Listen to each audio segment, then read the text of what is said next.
अच्छा, आज अहमद जो हम चीज़ पढ़ेंगे, एक और चीज़, वो है moles of solution.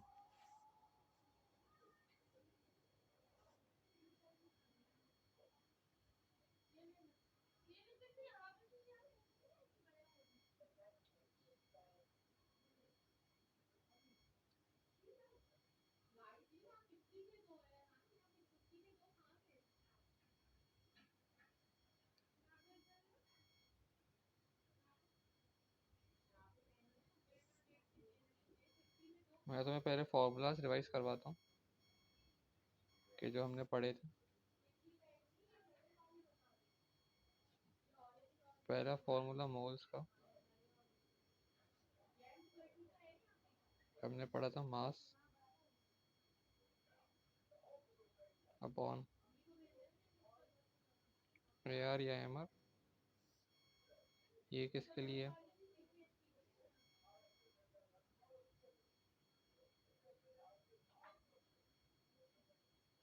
For solid, liquid, gas, तीनों के लिए। लेकिन अगर हमें ये चीज़ें गिवन है, मास हमें गिवन है और एमआर हमें गिवन है अगर, तो हम ये फॉर्मूला लगा सकते हैं। अगर नहीं गिवन है तो फिर हम दूसरे फॉर्मूलाज लगाएंगे। दूसरा फॉर्मूला है गैसेस के लिए, गैस, और ये स्पेसिफिक है सिर्फ गैसेस के लिए, ये तीनों के अंदर नहीं लग सकता।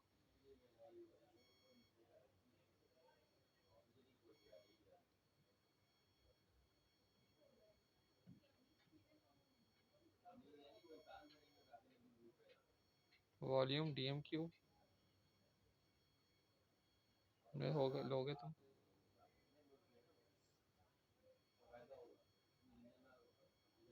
Upon 24 DM cube. इसके अंदर मैं तुम्हें बताया था कि 24 जो है तुम्हारे पास कांस्टेंट है, और ये स्पेसिफिक है जब तुम गैसेस की बात करोगे। और तीसरी चीज़ जो आज मैं तुम्हें पढ़ाऊंगा वो है मोल्स ऑफ सोल्यूशन।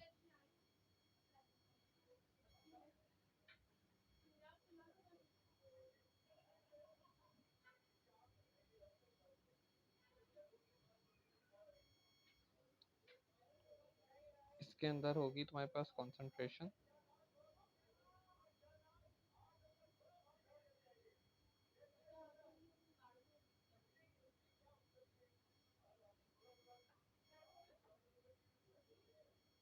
मल्टीप्लाई होगी तुम्हारी वॉल्यूम से,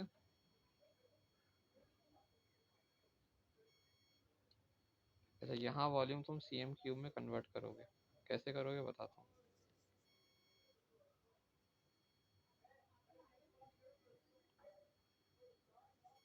अपॉन 1000। कन्वर्ट करने का तरीका ये होता है कि अगर तुम्हारे पास वॉल्यूम डीएम क्यूब में है और उसको सीएम क्यूब में करना है, डीएम क्यूब का मतलब है 1000, तो तुम्हारे पास जो वॉल्यूम आना चाहिए, या तो फिर तुम नीचे 24 रख के करो, या फिर अगर तुम्हारे पास सीएम क्यूब में तो तुम उसको डायरेक्ट रखो, कन्वर्ट नहीं करो। लेकिन सीएम क्यूब में करना, हो सकता है तुम्हें वॉल्यूम डीएम क्यूब वो उसमें दें। अमूमन ये होता है कि तुम्हें जो वॉल्यूम देंगे ना वो सीएम क्यूब में ही देंगे, 25 सीएम क्यूब या यूँ। सही है, तो ज़्यादा चेंज करने की ज़रूरत होती नहीं है। लेकिन अगर करना पड़ जाए तो बस उसको मल्टीप्लाई बाय 1000 कर देना। अच्छा, सॉल्यूशंस का क्या मतलब क्या होता है?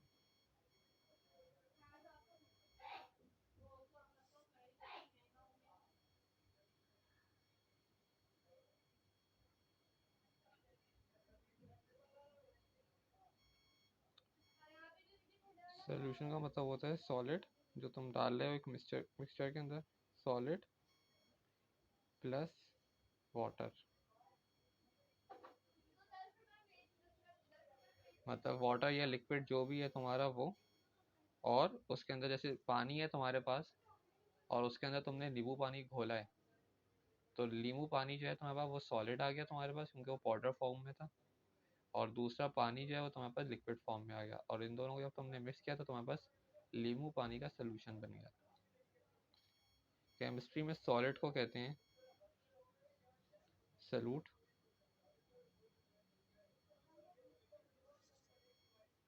और वाटर को कहते हैं सॉल्वेंट, सॉल्वेंट कोई ज़रूरी नहीं है पानी हो, कोई भी लिक्विड हो सकता है, सही है, ऑयल भी हो सकता है, कोई भी लिक्विड हो सकता है। अब ये और कॉन्सेंट्रेशन का मतलब ये होता है कि कोई चीज़, मिसाल के तौर पे नमक है तो वो आटे में कितनी मकदार में गया है, उसको कॉन्सेंट्रेशन कहते हैं, कि अमाउंट उसका कितना प्रेजेंट है एक स्पेसिफिक चीज़ के अंदर। जैसे तुम्हारे घर में तुम्हारा घर बन रहा है, तो उसके अंदर एक स्पेसिफिक अमाउंट ऑफ सरिया लगेगा घर के अंदर, तो वो कॉन्सेंट्रेशन है तुम्हारी कि वो सरिया कितना लगेगा। सही है, घर के अंदर, या घर छोड़ो, खाना बन रहा है, तो खाने के अंदर तुम्हारे पास नमक की ख़ास क्वांटिटी होगी, मसालों की ख़ास क्वांटिटी होगी, तो जो ख़ास क्वांटिटी होगी ना किसी मसाले की या किसी चीज़ की उस डिश के अंदर, वो क्वांटिटी उस मसाले उस चीज़ की, मतलब जो भी मसाला वगैरह है उस मसाले की वो ख़ास क्वांटिटी जो है ना, असल में उसकी कॉन्सेंट्रेशन है। दोबारा रिपीट करता हूँ मैं, घर में बिरयानी बन रही है, अब बिरयानी बनने में मिर्चें हैं और बहुत सारे और मसाले हैं, सही है। तो अब वो जो मसाले हो जिस मकदार में डलेंगे, अब आई डोंट नो कितने डलेंगे, थोड़े डलेंगे ज़्यादा डलेंगे, तो जितने भी वो डलेंगे ना उसका एक ख़ास स्पेसिफिक घर में मतलब इस्तेमाल करने के लिए, यार 1 चम्मच डाल दें, 1 टेबल स्पून, 2 टेबल स्पून, इस तरह हम मेजर करते हैं।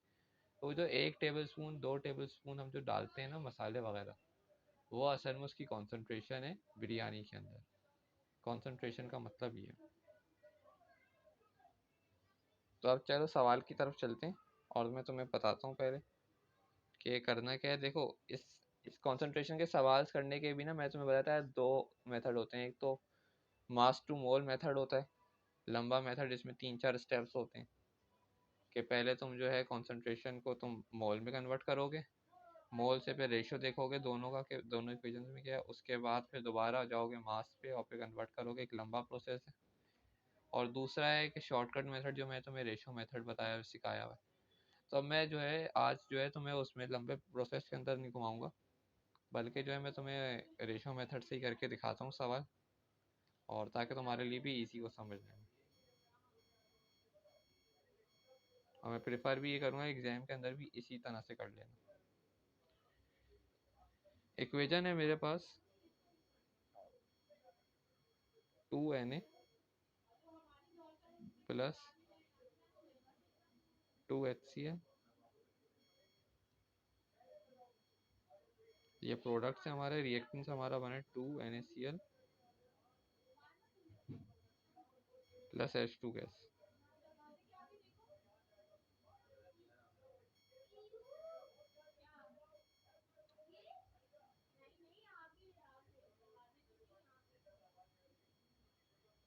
ये हमारी इक्वेशन जो है हमें क्वेश्चन के अंदर गिवन है।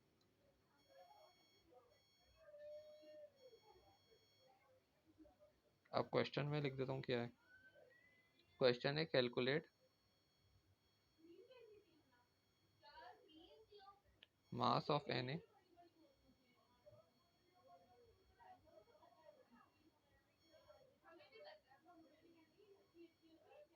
that reacts with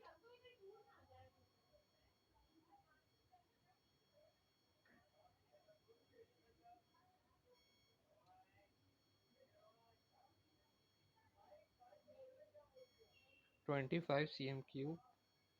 अब ये देखो, मैं तुम्हें बोला था ना कि तुम्हें वॉल्यूम मोस्टली cm³ में ही मिलेगा। 25 cm³ ऑफ 1.0 मोल पर dm³। अब ये जो मोल पर dm³ है ना, ये है कॉन्सेंट्रेशन HCl।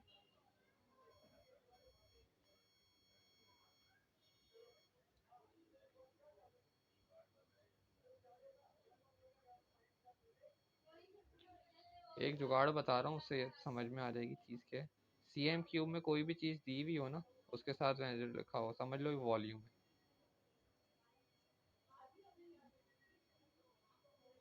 और मोल पर dm³ के साथ जो भी चीज़ दी हुई हो, वो तुम्हारी कॉन्सेंट्रेशन है।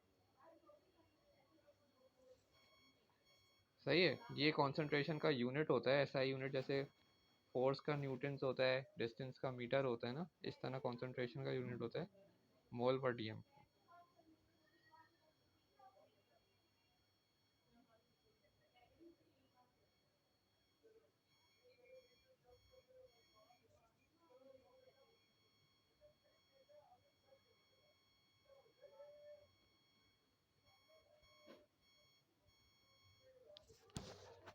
अच्छा, ये मैंने लिख दी हैं चीज़ें जो मुझे गिवन है क्वेश्चन के अंदर। अब मैं जाऊंगा अपने छोटे नन्हे मुन्ने मेथड में, रेशो मेथड में।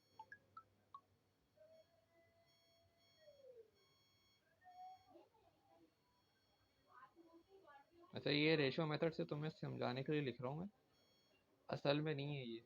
मतलब जब टेबल में सॉल्व कर रहे हो तो ये हेडिंग डालने की ज़रूरत नहीं है।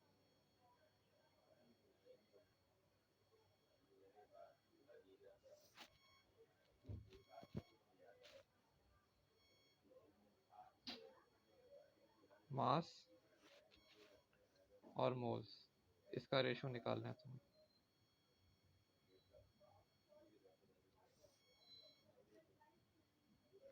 मेरे पास कितने 2 Na हैं, मैं वो लिख दूंगा मास के नीचे। और मेरे पास 2 HCl, मैं वो लिख दूंगा। अब ये कंफ्यूज नहीं हो रहा कि यार मास के नीचे मैंने मोल क्यों लिखा है। अभी इनिशियली मैं चीज़ों को सॉर्ट आउट करने के लिए, डिफरेंट करने के लिए लिख रहा हूँ, क्योंकि दोनों चीज़ों Na और HCl को मैं एक साथ नहीं लिख सकता एक ही जगह पे मोल्स की कैटेगरी के नीचे, क्योंकि अभी मेरे लिए जब मैं इसको क्रॉस मल्टीप्लाई करूंगा और सब्जेक्ट बना रहा हूँ तब मेरे लिए चीज़ें काफ़ी खिंचपेच हो जाएंगी। सही है। 2 Na का मास कितना है, 46 ग्राम। सही है, ये मैंने लिख दिया मास। और HCl के कितने मोल्स है मेरे पास, 2 मोल। Na का मास, उसके बाद हमने x लिखा।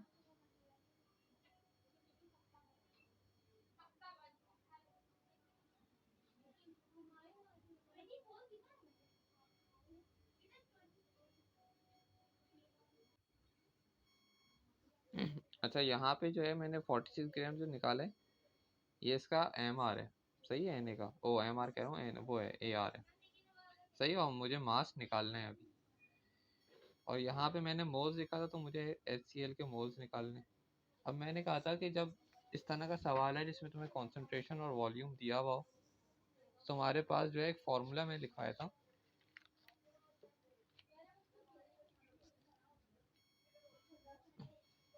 कि कॉन्सेंट्रेशन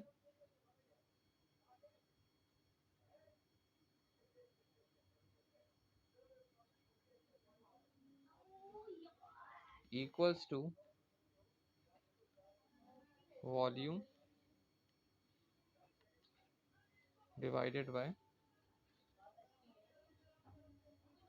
1000। वॉल्यूम मैंने कहा था cm³ में होना चाहिए।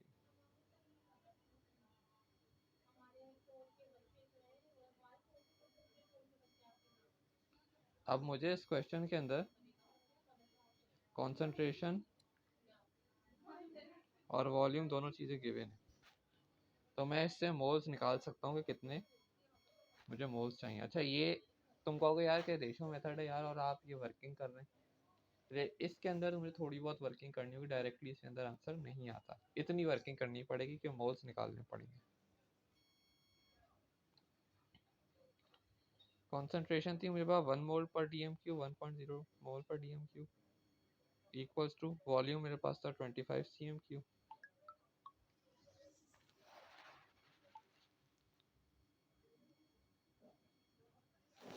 और मेरे पास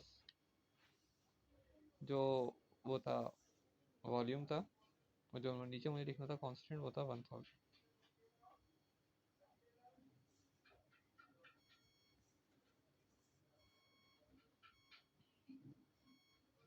एक सेकंड, ये इक्वल्स टू नहीं है, मल्टीप्लाई का साइन।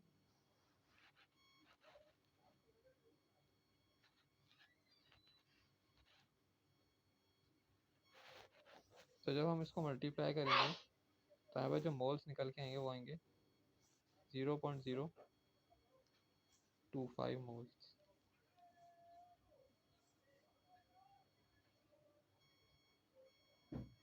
और इस 0.025 को मुझे यहाँ पे लिखना है, इसको मैं अलग कलर से लिख देता हूँ।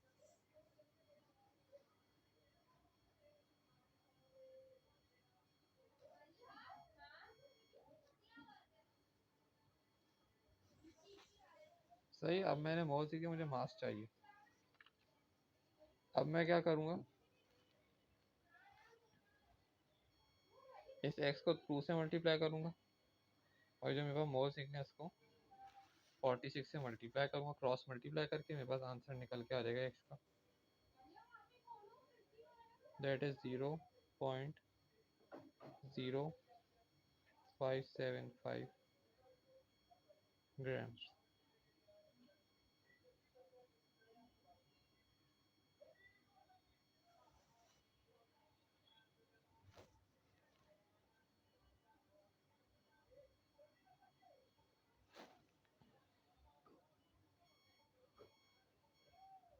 दोबारा देख लो, ये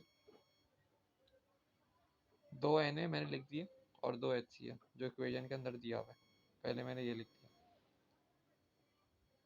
2 Na और 2 HCl, क्योंकि मुझे कॉम्बिनेशन इसी का ही लेना है। Calculate the mass of Na that reacts to 25 cm³ और 1 मोल पर dm³ ऑफ HCl। इसलिए मैंने इन दोनों का वो क्या कहते हैं इंतखाब किया, इन दोनों को इसीलिए चूज़ किया कि दोनों में से एक चीज़ का मुझे वॉल्यूम और कॉन्सेंट्रेशन दोनों गिवन है।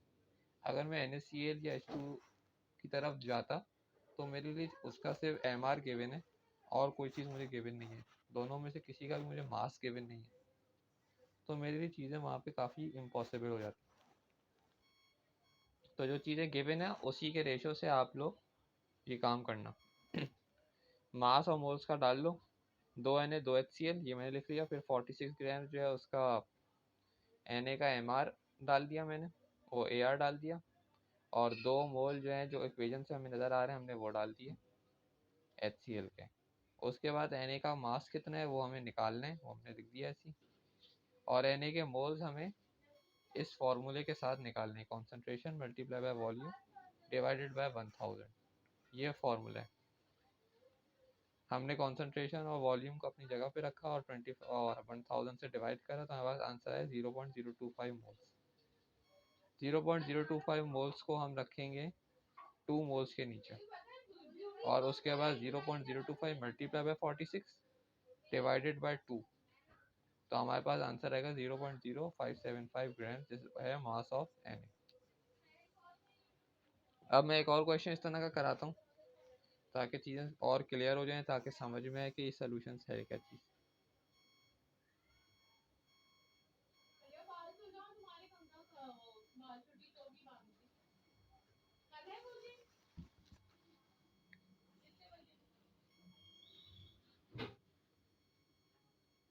पहले इक्वेशन लिख देता हूँ मैं, CaCO3 प्लस 2HNO3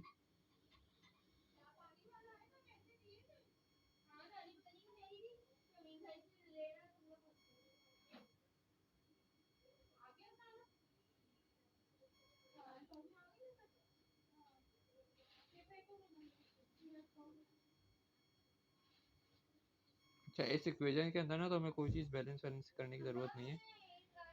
जब मोल्स का सवाल आएगा तो तुम्हें इक्वेशन एग्जामिनर की तरफ से ही बैलेंस करी हुई आएगी।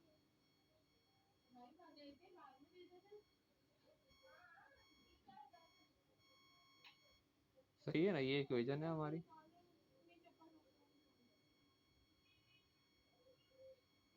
जो हमें गिवन है।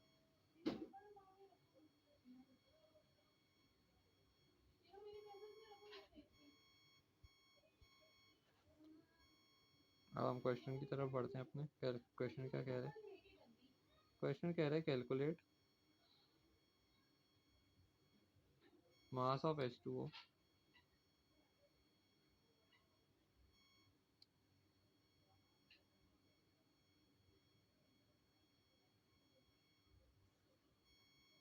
produced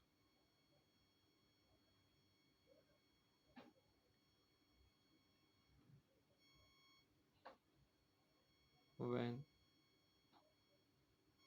25 cm3। अच्छा ये 25 जो है ना, इत्तेफाक से नंबर सेम आ गया, हो सकता है क्वेश्चन के अंदर चेंज भी हो, तो ये मत समझना कि 25 फिक्स है। सही है, वॉल्यूम जो है 25 फिक्स नहीं है, चेंज भी हो सकता है। ऑफ 0.5 मोल पर dm3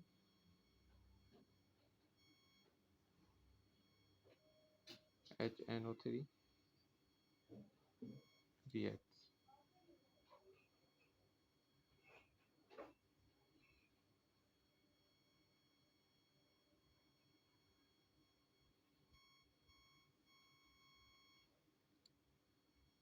अब इस क्वेश्चन के अंदर ये आपका वॉल्यूम आ गया और ये आपकी कॉन्सेंट्रेशन आ गई। ये दोनों चीज़ें क्या चीज़ निकालने में फाइंड करेंगी, मोल्स निकालने में आपकी फाइंड और मदद करेंगी।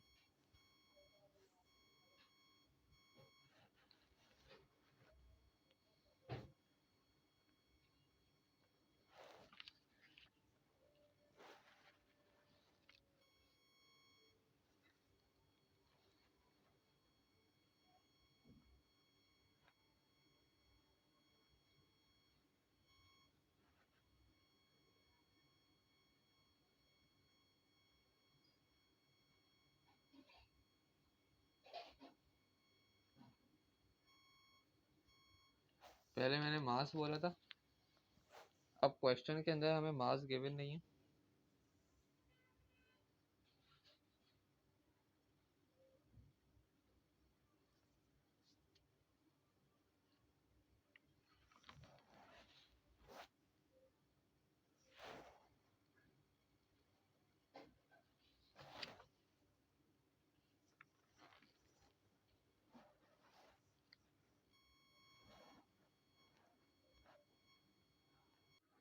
सॉरी वो रिकॉर्डिंग बंद हो गई, मैंने अभी देखा।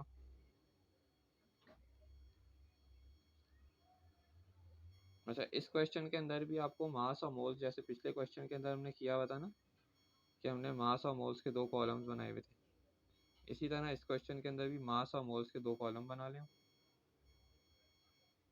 हमारे पास H2O एक है, तो हमने एक H2O और दो HNO3 क्यों दिए हैं हमने, क्योंकि क्वेश्चन के अंदर देखें बात हो रही है H2O की और HNO3 की। ये हमारे पास H2O आ गया और ये हमारे पास HNO3 आ गया। क्वेश्चन के हिसाब से हमने इसके मोल्स लिखने।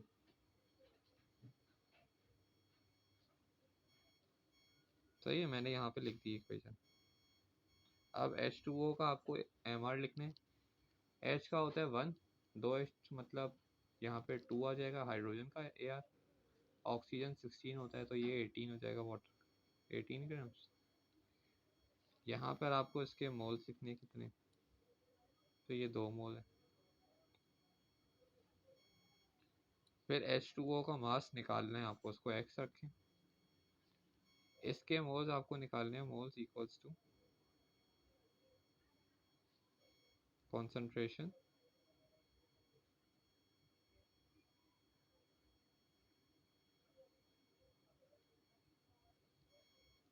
मल्टीप्लाई बाय वॉल्यूम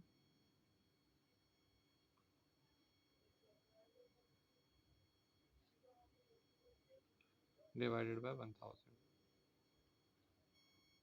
तो कॉन्सेंट्रेशन आपके पास यहाँ पे इसकी थी 0.5 मोल पर डी एम, तो 0.5 मल्टीप्लाई बाय 25 डिवाइडेड बाय 1000। इसको एक मिनट नज़र करता हूँ।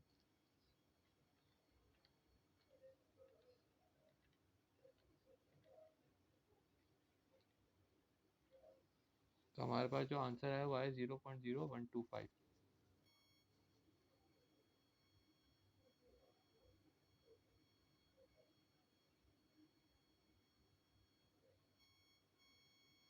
इस 0.0125 को हमें लिखना है यहाँ पे मोल्स की जगह। और फिर तो आपको पता है क्या करना है, आपको क्रॉस मल्टीप्लाई करना है and you get the value of x। 2x equals to 0.0125 multiplied by 18 x equals to 0.0125 multiplied by 18 divided by 2। आपका आंसर आएगा, लगाकर 1 मिनट करके देखता हूँ।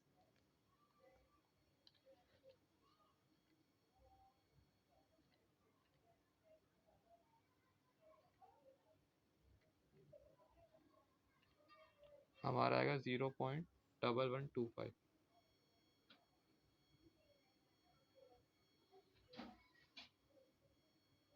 ग्राम्स हमारा आंसर।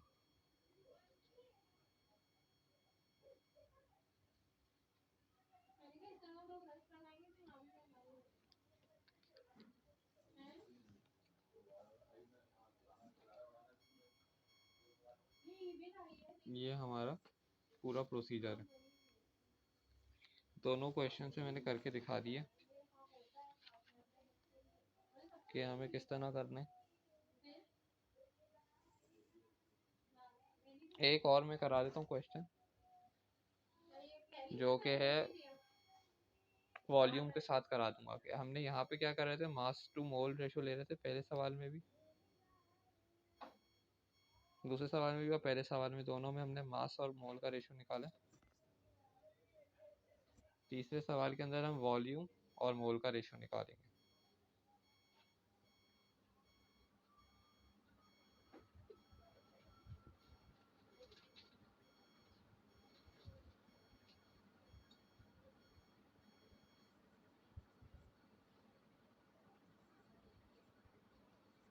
इक्वेशन है हमारे पास 2Na प्लस 2HCl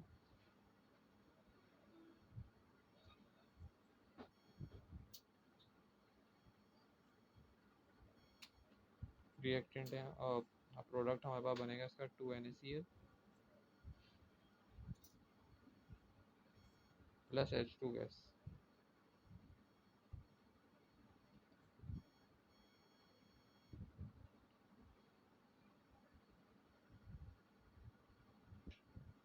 ये हमारे पास इक्वेशन गिवन है क्वेश्चन में। अब क्वेश्चन क्या कह रहा है वो देखना।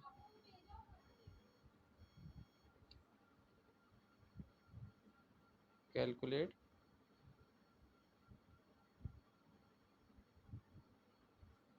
Volume of H2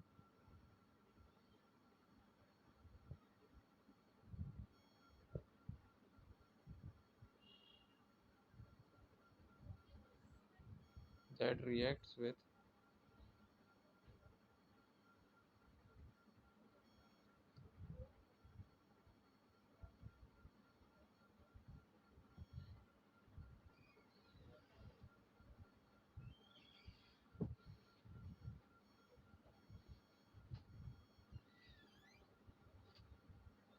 25 cm³ of 1.0 mole per dm³ of HCl।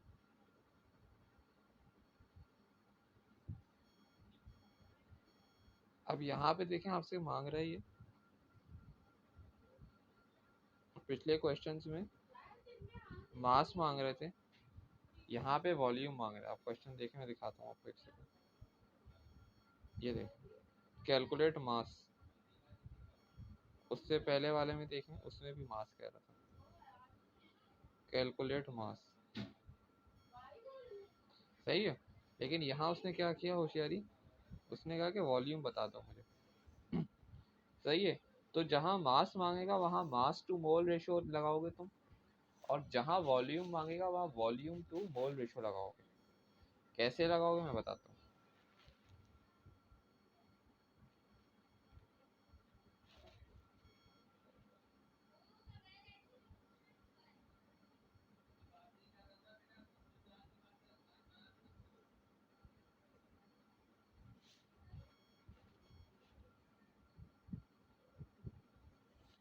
Volume और दूसरा मोल्स।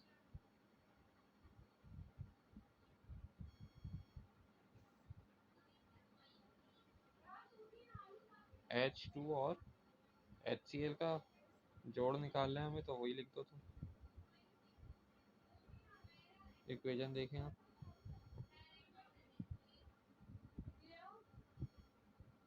HCl दो है और H2 एक है। सही है। HCl और H2 क्यों लिए, क्योंकि ये देखें क्वेश्चन के अंदर H2 का वॉल्यूम निकालना है और HCl की कॉन्सेंट्रेशन और वॉल्यूम दिया हुआ है, दोनों चीज़ें दी हुई।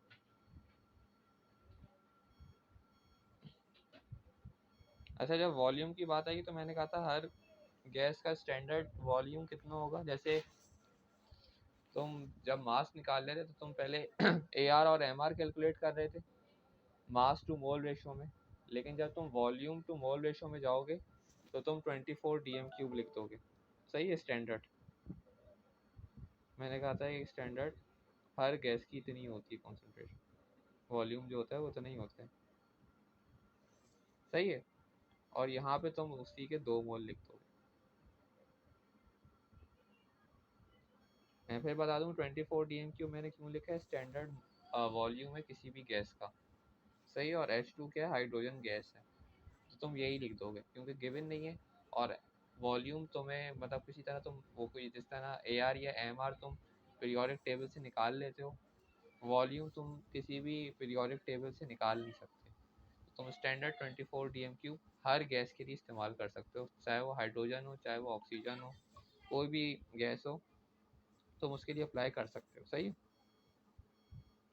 उसके बाद इसका वॉल्यूम तुम्हें निकालना है, वो तुम्हें एक्स, जैसे पहले मास एक्स था इस तरह अब यहाँ है। और इसके मोल्स कैसे निकालोगे तुम,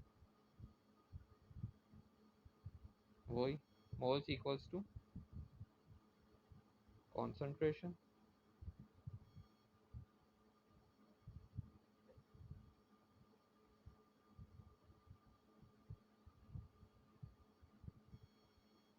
मल्टीप्लाई बाय वॉल्यूम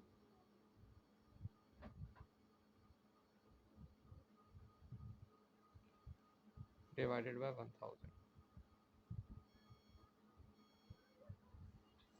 सही। अब यहाँ पे तुम वैल्यूज पुट कर दो। कॉन्सेंट्रेशन तुम्हें इक्वेशन के अंदर दी हुई थी 1 मोल पर dm³, वो लिख दो। वॉल्यूम तुम्हें 25 cm³ दिया होता, वो लिख दो, डिवाइडेड बाय 1000 कर दो। तुम्हारे पास आ जाएगा आंसर 0.025 मोल्स। अब इस 0.025 मोल्स को तुम इधर लिख दो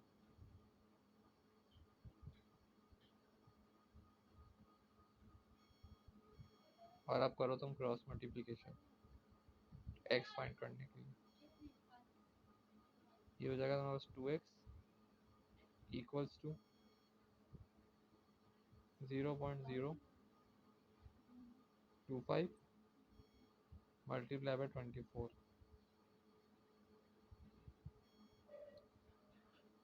और फिर ये एक्स को अकेला कर दो 0.025 मल्टीप्लाई बाय 24 dm³, तो तुम्हारा स्टैंडर्ड वॉल्यूम ऑफ गैस था, और उसको डिवाइड कर दो 2 से।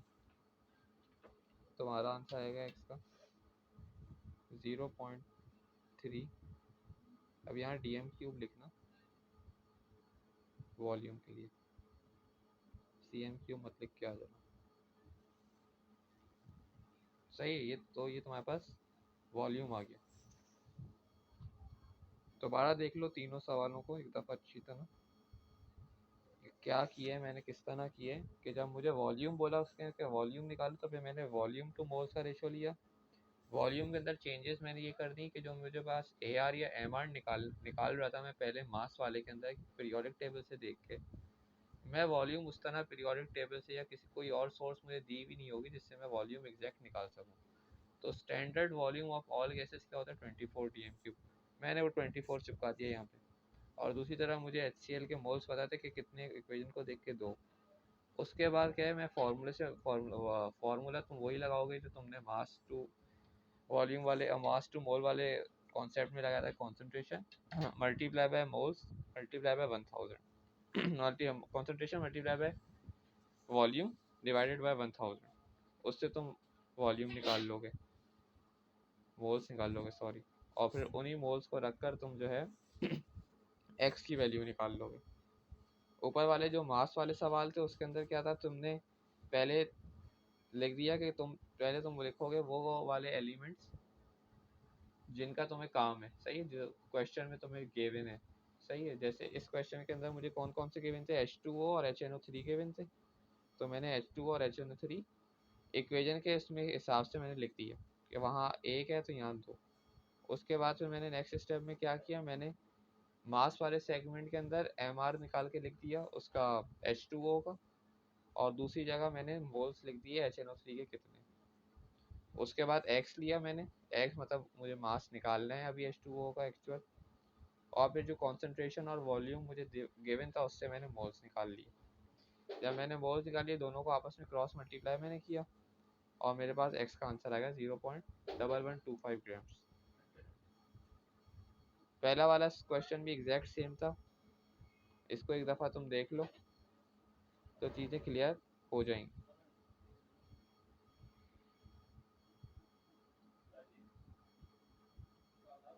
सही है, कैलकुलेट हमें मास निकालना था सोडियम का, सही है, और हमें क्या क्या गिवन था, वॉल्यूम गिवन था और कॉन्सेंट्रेशन गिवन थी।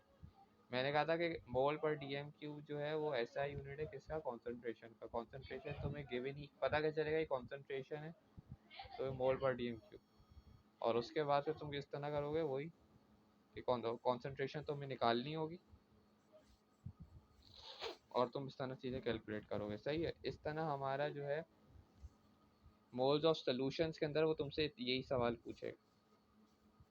तो हमने मोल्स ऑफ सॉल्यूशंस कर लिए, अब आगे जो हमें कराना है वो है टाइट्रेशन वगैरह कराना है और कॉम्प्लेक्स कैलकुलेशन है। वो टाइट्रेशन और मोल्स कैलकुलेशन जो है ना, जब मैं कराऊंगा वो एटीपी बेस्ड है ज़्यादा। तो तुम पहले ना पूछ लेना,